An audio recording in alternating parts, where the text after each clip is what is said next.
What is up, everyone? Welcome back to another video, to another season of Fantasy Premier League. That is right, the FPL 2023-24 season has arrived. The game has launched. You can go and make your first drafts. You can go and tinker, look at all of the prices of all of the players. So today I'm taking you through my first draft.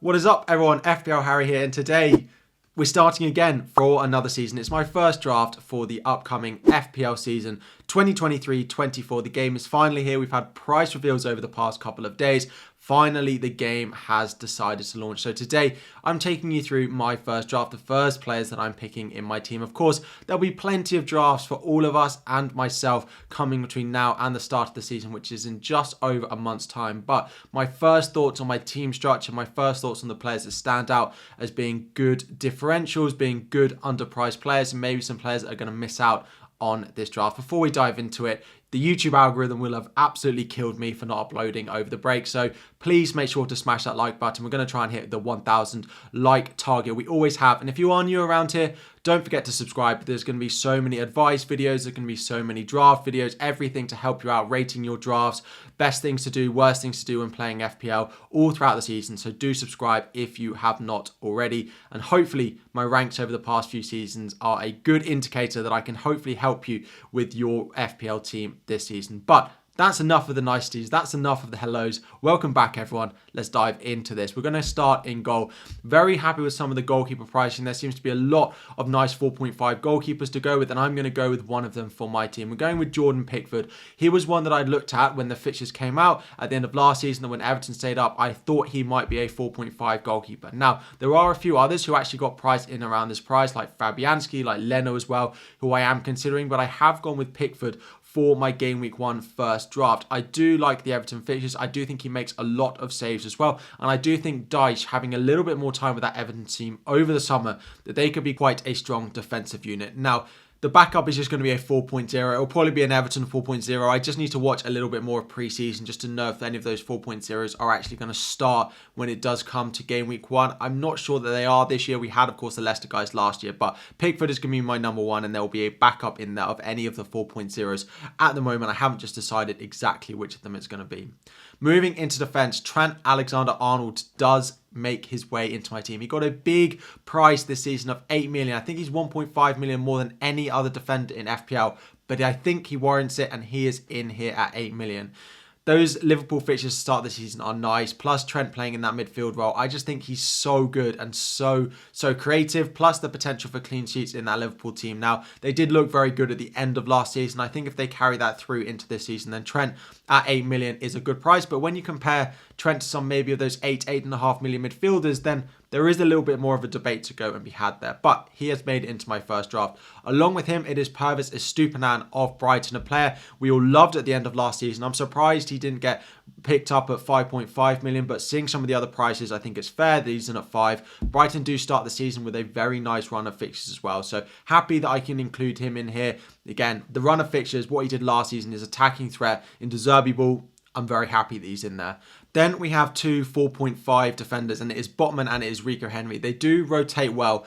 Botman's opening few fixtures are not that great, but Rico Henry does start quite well. I'm surprised that both of these came in at 4.5, really, given the seasons that they both had. Very happy that I can pick them up. Now, I have stacked my midfield and my forward line with a lot of premiums, with a lot of money in there. So I have not had the money. I did have Zinchenko in for Botman, as he's only 5 million, potentially looking at the likes of John Stones, Reece James as well, but I didn't have the money for them because this draft has no money in the bank. So I have gone with Botman and I have gone with Rico Henry to rotate nicely. And the final option is Bayer. So it looks like there are a couple of 4.0 starting defenders, Bayer at Burnley and then Bell at Luton Town as well. Pick whichever one you want to go for. I've gone with Bayer in this one, but it could be Bell that ends up in my game week 1 draft. It's just nice for a little bit of squad depth. He's not going to get anywhere near the pitch, I don't think, for me, but to have a little bit of that strength on the bench, I have gone with him. Again, squad structure is really important, and if you play anything that's not a back five, which not many people do in FPL, having a 4.0 option is a great way to strengthen your bench,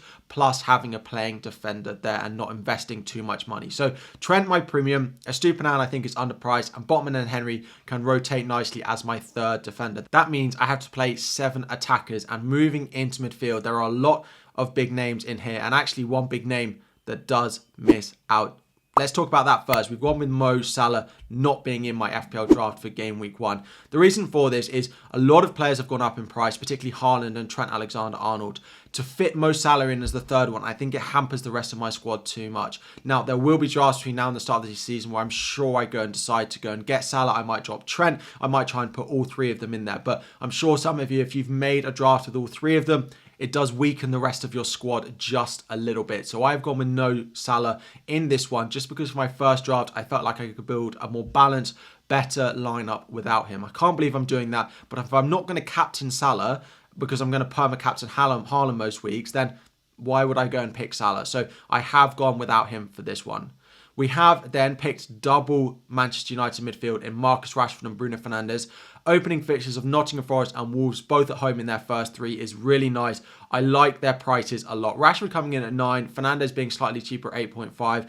Rashford's probably the one I would pick if I had to go with one. When Fernandes' price came out, everyone was like, oh, let's go buy Fernandes. But actually looking at the underlying numbers, Rashford is worth the 0.5 more than going with Bruno Fernandes. So I've got both of them in here because their start to the season is really nice. Bukayo Saka is my third mid-price midfielder. Again, this price point seems so key, looking at a lot of the options that are in there, or maybe just below at the sort of 8 million price point. So having lots of those is quite useful for early transfers early on in the season.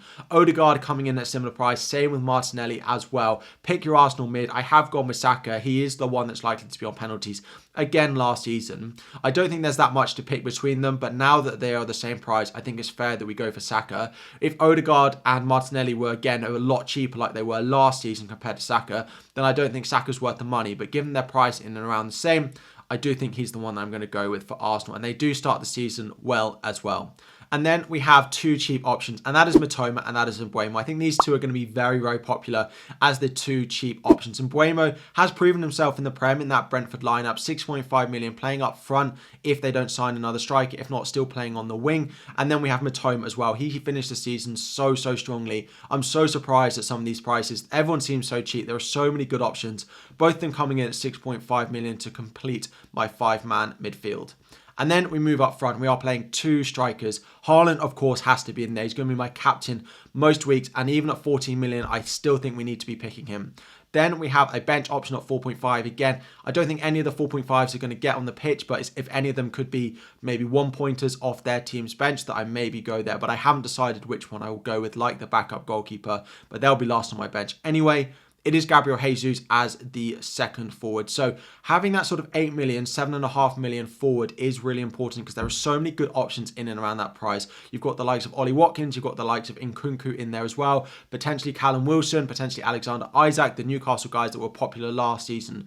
I've gone with Gabriel Jesus because I like what he can do, especially when there's no Europe. He started last season really strongly. He is Arsenal's main number 9, even with Kai Havertz signing for them, and it just allows me a lot of flexibility. And like I said with Saka, they do start the season really well in terms of fixtures, and they did well last season as well with anyone who started with the likes of Jesus, Saka, Odegaard, Martinelli in game week 1 last season. So this is my first draft. It'd be a Pickford in goal, Trent, Estupiñán, and then either Botman or Henry in defence. Then it'd be a 5-man midfield with Saka, Fernandes, Mbeumo, Mitoma, Rashford, and then Haaland and Gabriel Jesus up front with a bench of either Botman or Henry first, then Bayer, and then my 4.5 forward. I would like to do a little bit more, maybe to free up a bit of money, potentially free up a bit of 0.5 to upgrade my Bayer, upgrade my bench forward, for example. But at the moment, this is where I've landed. I'm quite happy with it as a first draft. Let me know what you think. Drop any questions you have. I'm sure there are so many questions about the new season. Drop them all in the comment section down below. I will get back to all of them within the first hour. So do turn on those notifications for future videos because I answer all the questions in the first hour and then I continue answering as many as I can for the rest of the week as well.